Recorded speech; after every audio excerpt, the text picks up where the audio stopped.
want to talk to you guys about self-care, right? What does it look like?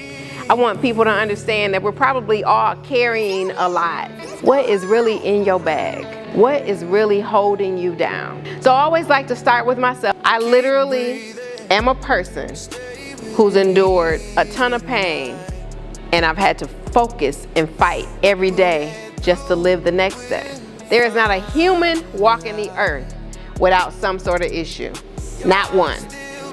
At 6 years old, I'm molested in my home by my oldest brother, and I never found a way to tell my parents. So at 14, I began to find myself outside after my curfew because I didn't want to go back in the house. I didn't know what was going to happen. So by the time I'm 14, he actually was out of the house, but I had been running from 9 to 14, and I found myself a way to get away from the house.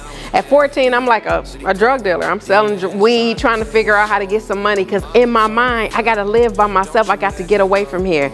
And I didn't realize that I was creating this havoc in my life, but also setting up the platform even for today. At this point, I am losing it, right? I'm not the little girl who should be running a cheer practice. When your life shifts, the calendar keeps clicking and the clock keeps clicking and everything just keeps going, and next thing you know, you're a senior in high school, right? I get pregnant at 17 years old. They put me out of school because they said they didn't want it to be infectious. So it was a school in Wisconsin called Lady Pitt for teen girls who were pregnant, and it was like a bunch of them walking through the school, and my mind and my body said, I'm better than that. Spoke with my counselor, she was like, this is what you need to graduate. And my mind one day said, oh, I got everything to graduate. She like, yeah. I'm like, okay, I'm not coming back to school. Telling my mother, who didn't want me to be a pregnant mother, who didn't support me through my pregnancy, who was so ashamed of my pregnancy, she went to think that it was going to affect her as a mother, and she just believed that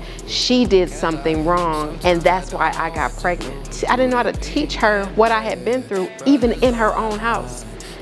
It's so many people who walk around every day holding secrets, what we call the sweep under the rug syndrome, that we never get a chance to really tell those that we love what happened to us.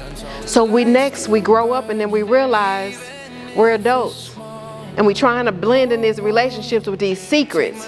But one thing I know is, like, secrets is like the pimple.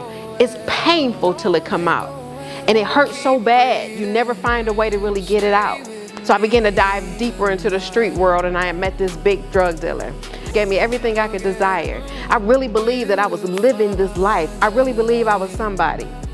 6 years later, he got me pregnant. We ended up going to prison 2 years after that when I had my 4th baby. I did 15 months in a federal prison for drugs.